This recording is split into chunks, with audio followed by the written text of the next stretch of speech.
Papa. His voice is synonymous with Bay Area sports. Touchdown! San Francisco! Here's the voice of the San Francisco 49ers, Greg Papa. Oh, we look forward to this each and every week. Greg Papa to be joining us here in moments as the Niners will be at home. Did not think, Jay, that weather would be a topic of conversation, but it will be. Certainly was last week. And some injury concerns for the 49ers after losing that first game to Chicago. Let's bring in the great Greg Papa joining us today. Greg, it's Jason Ross, Jay Mars, Carmichael Dave is off today. Let's start, Greg, with what did happen last week. Was it more self-destruction than anything from the 49ers? Because they did a lot of that to themselves, sure looked like to me. Yeah, without a doubt. I'd say that was a good word. Destruction, self-destruction is a good term.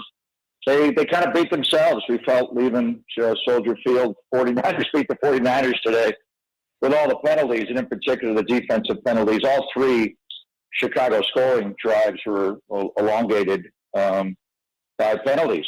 And the rough one really was the roughing the quarterback on the slides because Charvarius Ward pulling down Dante Pettis, that stuff happens. Javon Kinlaw gets double-teamed. He pulls down a guard. That stuff happens as football, but all week long, that's all they talked about is Justin Fields will slide. He's not going to run over would-be tacklers. He's going to slide at their feet. We saw it from Jameis Winston in the opener in 2019 in Tampa. We saw it in 2020 in the opener with Kyler Murray at home, and they almost are sliding into you. So once they go feet first and slide, they are giving themselves up. You don't have to tackle them. So Aziz had one, Dre had one, and those were big ones, obviously. And, Dre pulled a face mask on a big third down. So it just kept things going. And then they busted. The defense was playing so well. They gave up 68 yards of total offense the entire first half. Chicago's facing a third down and 10. And Justin Fields spins out of a tackle, a rush by Eric Armstead, Charles Omenihu, and he winds up throwing back across the field to Dante Pettis. He did something unsound. He's supposed to come to the quarterback on that play. He just kind of sat there. He said he didn't see where he was. And the 49ers dropped him. Two guys went with the running back, and they got another touchdown where they thought it was going to be a fullback in the flat and left a seam route wide open, and then Trey threw a pick, and then the heavens opened, and it started to rain like hell. And, now you're down 9. If you just would have had 7-0 at halftime wasn't enough. 10-0 after that first drive to start the second half wasn't enough. They should have scored going in there. They ran a counter play. Jawan Jennings misses a block. They give up a third down sack. He set up for 3. So looking back on it, they were the far better team, but there are lessons to be learned. You make a few boneheaded plays on defense. You have a couple of busts in the linebacking secondary level, and, you can get beat even by a team that you feel you're better than. Greg Papa joining us this morning. Greg, let's fast forward to this Sunday. Obviously, the Seahawks losing Jamal Adams in that secondary is a big deal for them. How do you see Kyle kind of taking advantage of that with such a hole in the secondary for Seattle? Well, I think they're going to play Josh Jones, the hobo number 13 in this game. And he was playing a lot anyway in a 3 safety alignment. But Jamal Adams is kind of their eraser down in the box. He's such a good run player. They have another safety named Ryan Neal. Actually played well against the 49ers last year when they were here. He'll play. But what it does, it takes away Jamal Adams' ability to blitz, to sack the quarterback, but also run blitz. I think the one area, and this Seattle defense is completely different than anything we've seen. And Pete's been coaching defensive football since the late 70s. He was on the 49ers staff. He's from Northern California. He's always, for 40, 50 years, run a 4-3 front and a cover 3 defense behind. He's completely flipped it. He's running a 34 front now, and he's running not 1 safety deep, but 2 split safety. So it's different. So I think this is going to, and it sounds like it may rain. I don't think we're going to have like Chicago rain in this game, but it's going to rain some, which is so unusual this time of the year. But I think the way to attack this team is to run and run wide against them. They have 3 huge men. A 34 front means they have 3 down linemen. They have 2 linebackers that stand up. The outside linebackers, Naruso on one side, Darryl Taylor on the other, are more speed edge guys that you can run at. So I think the guys in the middle, this guy Al Woods, their nose tackle, is just a monster of a man. Shelby Harris, the former Raider, I know him well, and Bronco and Puna Ford, they're all good players. They're tough to move. So I think this is going to be a heavy run game, and specifically this is one you want to run it wide, which will lead to not having Elijah Mitchell in the game. You know, how they're going to do this. It'll be Jeff Wilson Jr., Ty Davis-Price, J.P. Mason that'll mix in. They'll mix in Debo. And then I think you'll see just some, obviously Trey, maybe more Trey sweeps in this game, trying to get him wide with the quarterback sweep and not run as many quarterback draws and quarterback powers. I want to ask you about Trey because obviously he's going to get evaluated and probably super criticized. Just the microscope is on him. You can see plays that he made that Jimmy can't. You could just see it, but then there's other throws that he needed to make that he didn't. One game's not an end-all, be-all, but I'd be curious, Greg, your evaluation of him in one game and what you think he will be as the season goes along. Well, I don't necessarily. Which play, what throw did he make that Jimmy can't make? I mean, Jimmy can make the deep over route to Ray McLeod. Jimmy can make the one to Brandon Ayuk on the deep cross.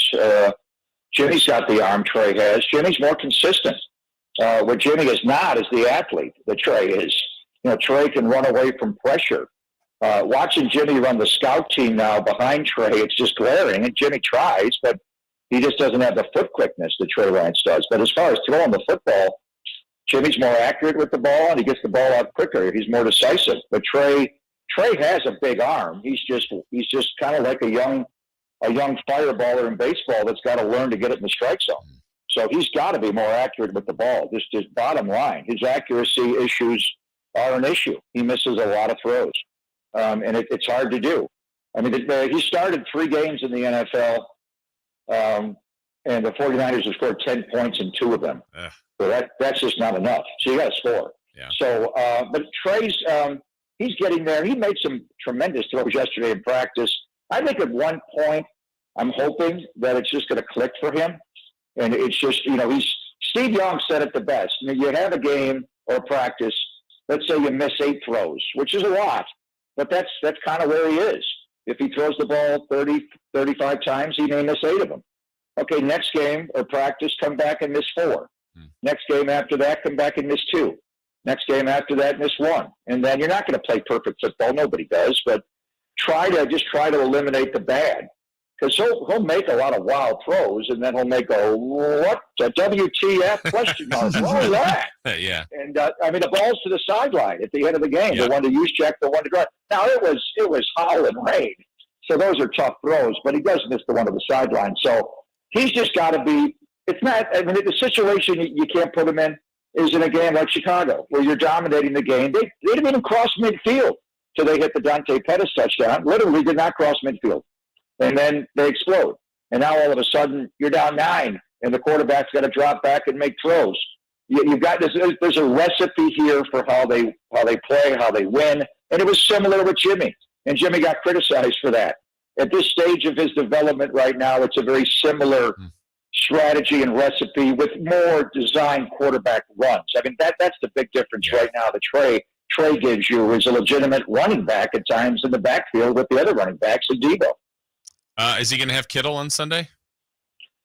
I don't know. I haven't seen George do a whole lot of practicing, so hopefully, you never know. George is one of those guys that you don't see him all week, and then he pushes. Today would probably be a big day. I'm not going to be down there today. I was there the last couple of days, but if he can get even in a little bit of a practice today, it's so funny that when the Seahawks traded for Jamal Adams from the Jets, the matchup I was looking forward to was Jamal Adams against George. And he's not a great cover guy, Jamal, but he's not bad, and he's physical. Kind of like when we play Arizona, it's Buda Baker against George. Those are great matchups. The problem is, I don't know how many times I've seen that, to be honest with you. George has missed so many games, and Jamal's missed so many games. And I remember, the pandemic year, 2020, George had that cubic bone, and his foot got broken in that game.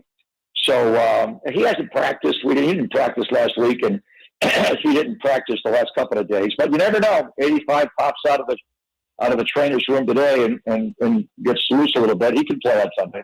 Yeah, well, it feels like a really big game early. They're all big, and it's a rivalry still in some sense. It should be fun on Sunday. Greg, we appreciate it. Have a great call, and we look forward to talking to you next Friday. Do I have to bring an umbrella to this game on Sunday? I think you do every week so far. That's crazy. Well, come on, Chicago, we knew it, but when was the last time it rained? We're still technically in summer, right? When was the last time we had rain in September in the Bay Area? It's rare. We need it, I would say, but yeah, it should be like 85 on Sunday. People should be complaining about the heat. Yeah, it's not so much global warming, it's just climate change. It's like the whole world's tipped upside down. That's so right. Weird. Yeah. Anyway. All right, thanks, Greg. Have a good week. We'll talk to you next week. Sounds Thanks, good. All right, that's the great Greg Papa joining us. Yeah.